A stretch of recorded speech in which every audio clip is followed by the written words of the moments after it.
Hello again! In this lecture we will be predominantly focusing on narrative and how we can apply it to moving image when analysing. In media studies, narrative is how the story of the media text is constructed and how it relays information to the audience. To analyse how the narrative is constructed, you need to look on how it is put together using audio codes, visual codes, structure and the characters. There are several elements to the way in which we consider the story in a media product. The master plot, the most basic overview of the events. The plot, which is the content of the story, so what happens. The narration, which is a telling of the story. The diegesis, which is the act of telling the story through narration. And mimesis, the act of telling the story by showing, via representations. One of the main theories that we will be using to analyse narrative is Todorov, but who is he? So, first of all, he is an author of many books and essays. This is what has got him really known in the academic circle. They have had significant influence in sociology, semiotics, literary theory, intellectual history and culture theory. Overall, Todorov is a very interesting theorist that we will be applying to narrative. Todorov, in 1969, produced a theory which he believed to be able to be applied to any film. He believed that all films follow the same narrative pattern. There are 5 stages in the narrative that he believed the process can follow through. 1. A state of equilibrium, so as it should be. 2. A disruption of that order that we had in the equilibrium by a certain event. 3. A recognition that the disorder has occurred. 4. An attempt to repair the damage of the disruption.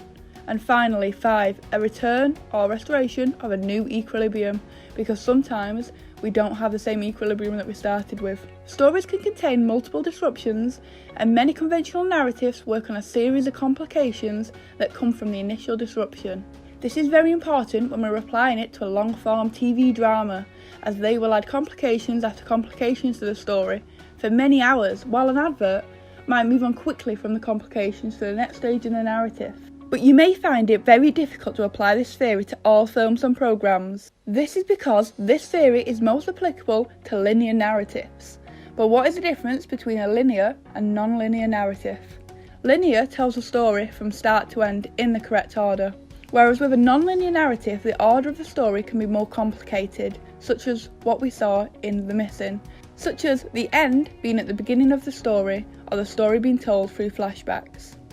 You can see this by watching The Missing Series 2 Episode 1, one of our close study products, that the story is non-linear narrative, meaning that Todorov's theory is really difficult to use because the story has 3 different timelines that we are following: when Alice was a child, when Alice returns to her parents, and present time where she has died, and we can tell this through the brother visiting her grave. So let's discuss an example of a linear narrative following Todorov's theory.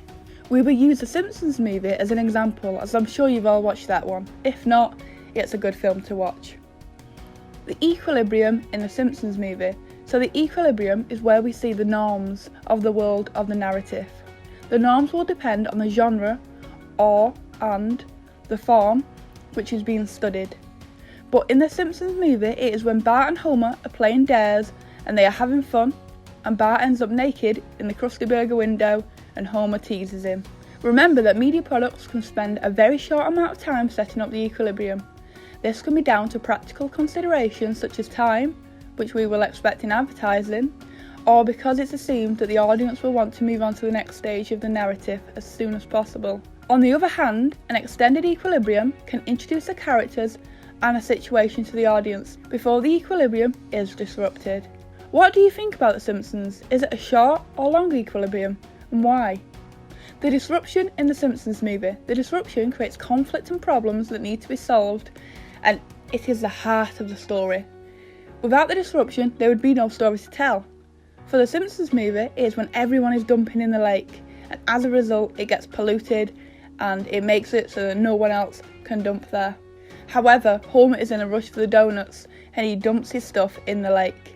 Then a giant dome is put over the town. Stories can contain multiple disruptions, and many conventional narratives work on a series of complications that come from the initial disruption.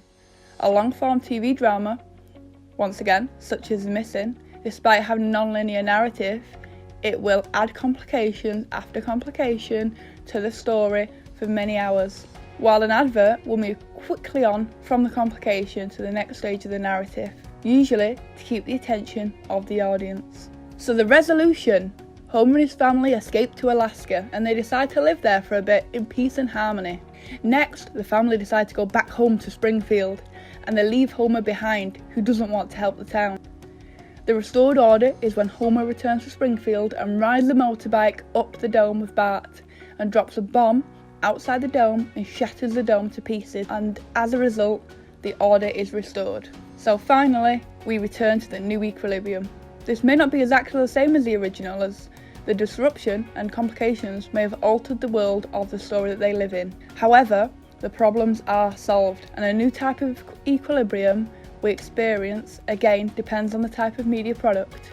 The new equilibrium is when Springfield have restored their order and everyone gets back to building the town together. But why is narrative such an important aspect of media studies? The act of deconstructing narrative structures helps us understand how a story has been constructed, but it can also help show how stories are, in themselves, ideological. Narratives are constructed using cultural codes that reflect the era of the production and its values. The codes used in narrative need to make sense of those accessing the story. To help create audience appeal, the codes will often reflect the dominant ideologies and values of that time.